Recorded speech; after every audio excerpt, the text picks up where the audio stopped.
నమస్తే అండి. ఈరోజు మనం వంకాయతోటి దోసకాయ పచ్చి బద్దలు చేసుకుందామండి. రెసిపీ చూసేద్దామండి. ముందు కడాయి పెట్టానండి. ఇప్పుడు నూనె వేసుకోవాలి.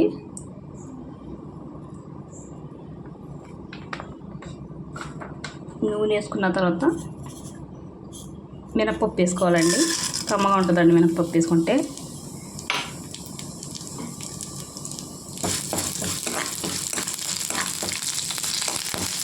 కొద్దిగా వేగిన తర్వాత పచ్చిమిరకాయలు వేసుకోవాలండి. పచ్చిమిరకాయలు వేసుకోవాలండి.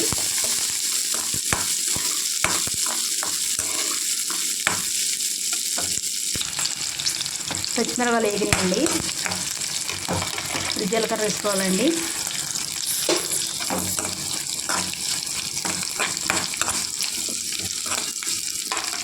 వంకాయ ముక్కలు వేసుకోవాలండి. నీటిలో వేసుకున్నానండి వంకాయలు కోసి.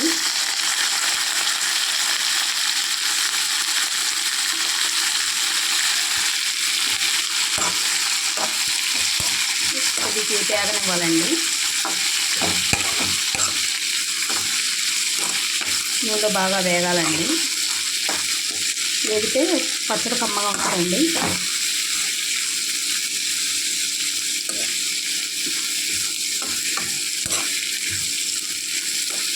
వేగిన తర్వాత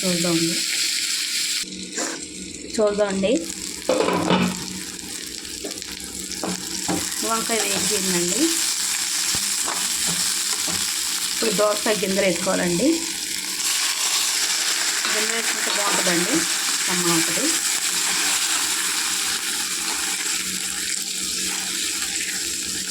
చింతపండు వేసుకోవాలండి. గింజలు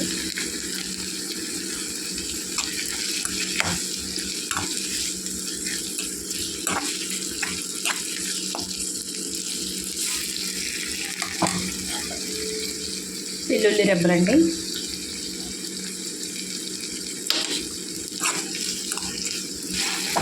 వేసుకొని కొద్దిగా వేపాలండి.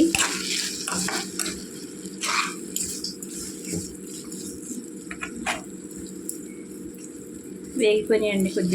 కొద్దిగా మగ్గిన తర్వాత దించేస్తాను. చట్నీ చేసిన తర్వాత చూద్దామండి. ఇదేనండి వంకాయ ముక్కలు పచ్చిమిరపకాయ ముక్కలు జార్లో వేసుకున్నాను. వేసుకోవాలండి సరిపడా. వేసుకొని మిక్సీ వేసుకొని చూద్దామండి. మిక్సీ వేసుకున్నానండి చట్నీ. ఇప్పుడు దోసకాయ ముక్కలండి కోసుకొని ఉంచుకున్నానండి. ఈ చట్నీ దోసకాయ ముక్కలు వేసుకోవాలండి. రోల్ లేని వాళ్ళు ఇలా చేసుకోవాలండి. కలిపిన తర్వాత చూపిస్తానండి. చూడండి, కలిపేసాను చూడండి. దోసకాయ వంకాయ పచ్చడి అండి, పచ్చి బద్దలు. రోల్ లేని వాళ్ళు ఇలా చేసుకోవాలండి. చేసుకుంటే బాగుంటుంది. ఒక అరగంట నానితే ఇంకా టేస్ట్ ఉంటుందండి. ఉప్పు ఇలా కారం లాక్కొని ముక్కలు. ఇంతేనండి. నా వీడియో నచ్చితే లైక్, షేర్, సబ్స్క్రైబ్ చేసుకోండి.